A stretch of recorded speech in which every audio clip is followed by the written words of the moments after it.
Welcome back everyone to another episode of Vegetarian Cooking with JJ. In this week's episode, I'm making a pearl barley lentil mushroom dish with a beautiful blood orange lemon citrus to go along with it. And it's inspired by some Middle Eastern cuisine. Originally, this was supposed to have some battered and fried onions. However, if you saw the condition of the onions in the store, it would really turn you off. They were rotting on the shelves and some of them were like even mushy. I couldn't believe it. But rather than the onions, I managed to make do and change it up a little bit. And we're going to be using some slivered fried garlic instead, which will provide an equally delicious flavor to this dish. I'm really excited to get started on this dish. So without further ado, let's head over to the kitchen and get cooking!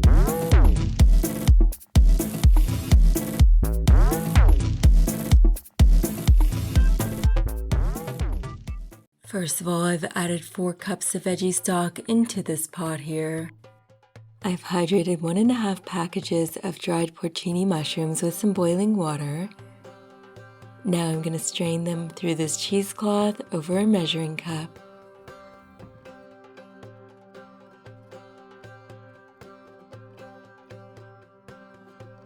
Gently squeeze the mushrooms.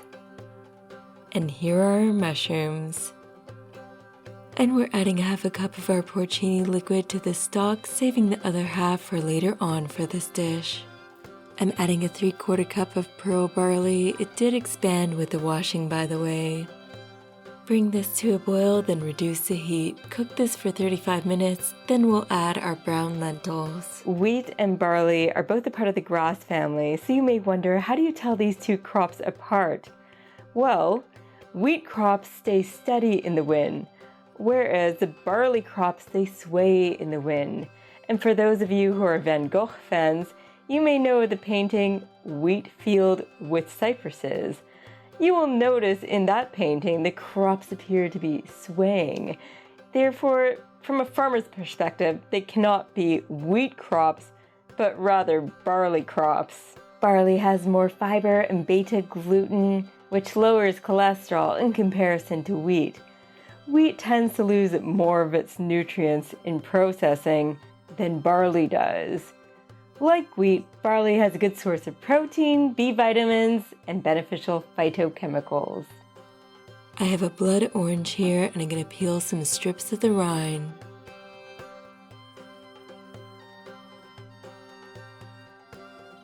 I'm also peeling strips of lemon rind.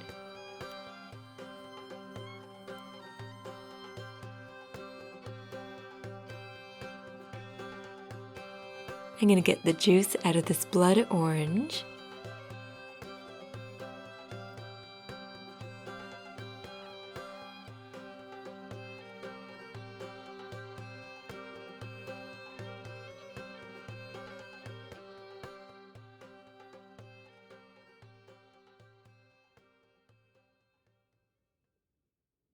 And I'm getting the juice out of our lemon.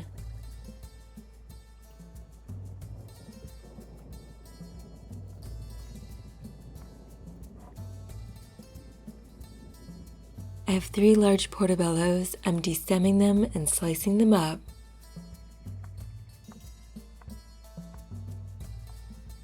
They are quite large, so I don't think I'll use a full amount. Our pearl barley has been cooking for 35 minutes. Now I'm adding in the brown lentils. We'll cook them for an additional 25 minutes here.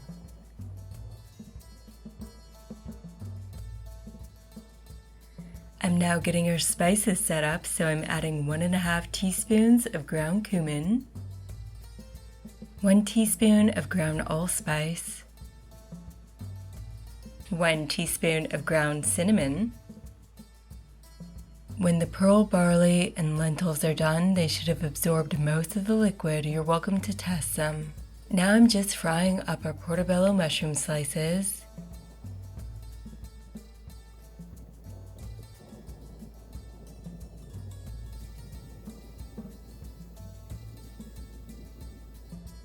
I'm slicing 4 cloves of garlic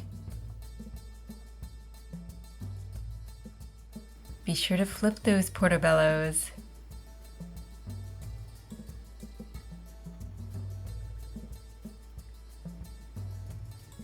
I'm using a separate pan to fry up our garlic slices. This will make it easier to ensure they're as evenly brown as possible.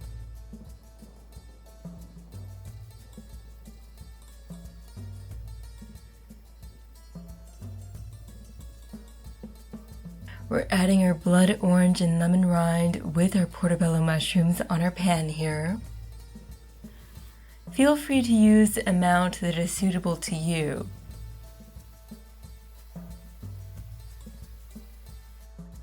And we'll start to add all our spices.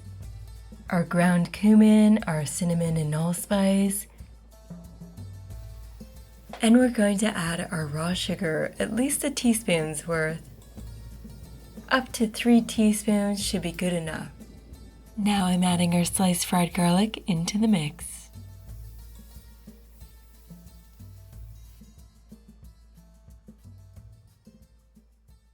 We're adding some salt and pepper. If you're more sensitive to the taste of rind, you might want to julienne them. Now it's time to add in our porcini mushrooms, mix them all up into our spices along with our portobello mushrooms and rinds. We're adding in the remaining half of our porcini liquid to deglaze the pan. This will also provide a nice earthy flavor. Gradually pour in the pearl barley and lentils. The amount of pearl barley and lentils I made was double what was needed, so I'm going to reserve the other half for other dishes. It makes for quick lunches. I'm adding some more salt and freshly ground black pepper. And now I'm adding a half a tablespoon of dried mint. I'm adding our cornstarch and cold water mixture just to congeal the liquid.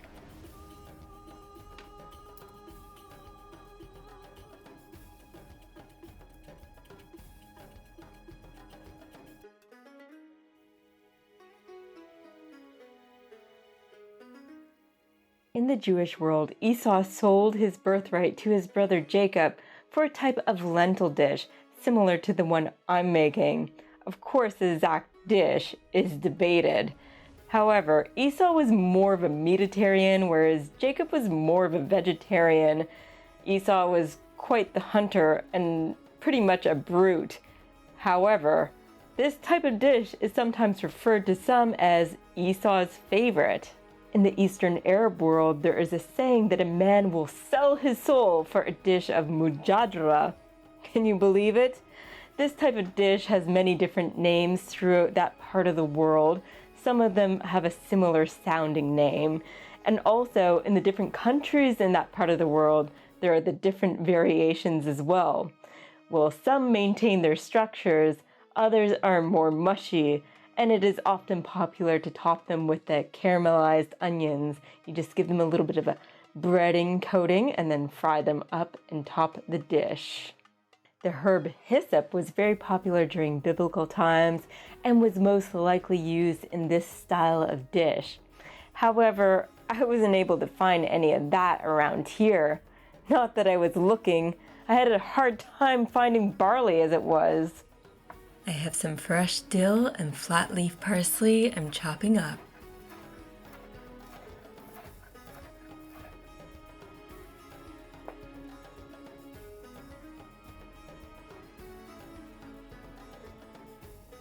I'm going to add a total of 2 tablespoons of lemon juice and 3 tablespoons of our blood orange juice.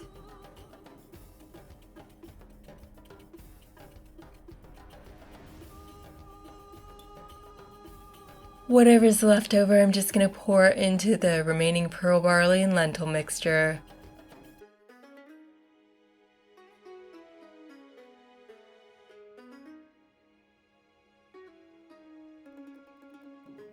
And I'm grating some carrot for this dish as well. We'll get our dish plated now.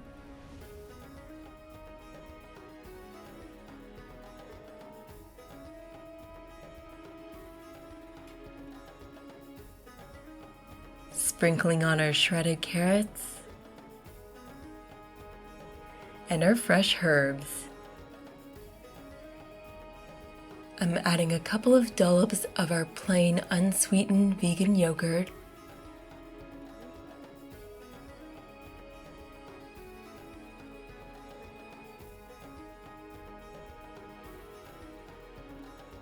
And an optional addition, I'm adding some chilies.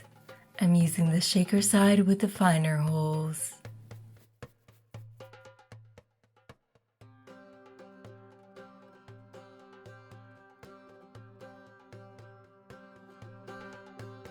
It's that time again, everyone. I get to try our sweet spiced pearl barley and lentil dish with our blood orange.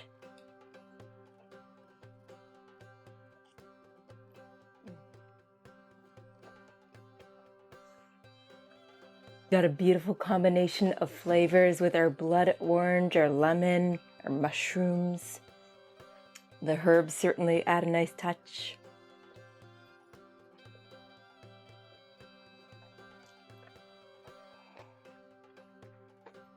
The sweetness is not too much, it's just enough. You're welcome to add more sweetness if you wish.